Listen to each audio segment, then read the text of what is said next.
சுனிதா 1983 நிற்காம் உயர்நிலைப் பள்ளியில் பட்டம் வென்றார். அதனைத் தொடர்ந்து 1987 அமெரிக்க கடற்படை இளநிலை அதிகாரியாக பணிபுரியும் வாய்ப்பை சுனிதா பெற்றார்.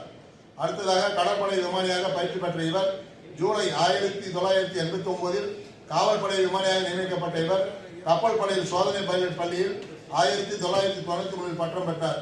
ஒரு விமானியாக வளைகுடா போரில் பங்கேற்றார். 1992 செப்டம்பரில் புளோரிடாவை தாக்கிய ஆண்டஸ் சூறாவளி நிவாரண நடவடிக்கையில் ஈடுபட்டார்.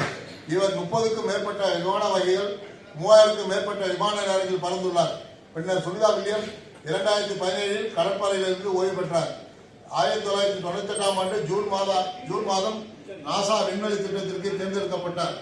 சுனிதா வில்லியம்ஸ் ஆகஸ்ட் 1998 ஜான்சன் விண்வெளி மையத்தில் தனது விண்வெளி வீரர் பயிற்சியை தொடங்கினார். ஏப்ரல் 16, 2007 அன்று விண்வெளியில் முதலில் மாரத்தான் ஓடினார். 4 மணி நேரம் 24 நிமிடங்களில் இலக்கினை அடைந்தார்.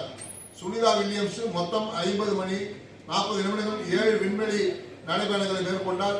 அந்த நேரத்தில் மிகவும் அனுபவம் வாய்ந்த விண்வெளி நடைபயணங்களில் பட்டியலில் 5வது இடத்தை பிடித்தார்.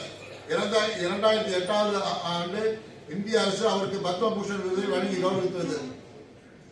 சுனிதா வில்லியம்ஸ், புட்ஸ் வில்மோர் ஆகியோர் கடந்த 2024 ஜூன் மாதம் சர்வதேச விண்வெளி நிலையத்திற்கு சென்றனர். விண்கலத்தில் ஏற்பட்ட தொழில்நுட்ப காரணமாக அவர்கள் பூமி திரும்புவதில் தாமதம் ஏற்பட்டது. அதனால் 9 மாதங்களுக்கு மேல அங்கே தங்கியிருக்க நேர்ந்தது.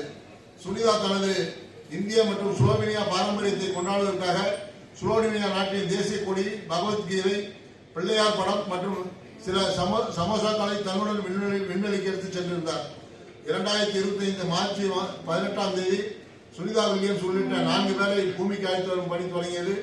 இந்திய நேரப்படி மார்ச் 18ஆம் தேதி காலை 10:35 மணிக்கு சுனிதா உள்ளிட்டோர் பயணிக்கும் டிராகன் விண்கலம் சர்வதேச விண்வெளி நிலையத்தில் இருந்து பிரிந்தது. மார்ச் 19ஆம் தேதி அதிகாலை 3:30 மணி அளவில் அவர்கள் பூமி திரும்பினார். புளோரிடாவில் கடற்பரப்பில் டிராகன் விண்கலம் தரையிறங்கியது. படையில் சென்ற மீட்பு படையினர் விண்வெளி வீரர்கள் வந்த விண்கலத்தை மீட்டனர். விண்கலத்தில் 17 மணி நேரத்தை செலவிட்ட பின்னர் அனைவரும் பத்திரமாக வெளியே அழைத்து வரப்பட்டனர். மாண்புமிகு பாரத பிரதமர் நரேந்திர மோடி அவர்களும் இந்தியா தனது புகழ்பெற்ற மகளிரில் ஒருவரை வரவேற்க காத்திருப்பதாக விண்வெளி வீராங்கனை சுனிதா வில்லியம்ஸுக்கு எழுதிய கடிதத்தில் குறிப்பிட்டுள்ளார்.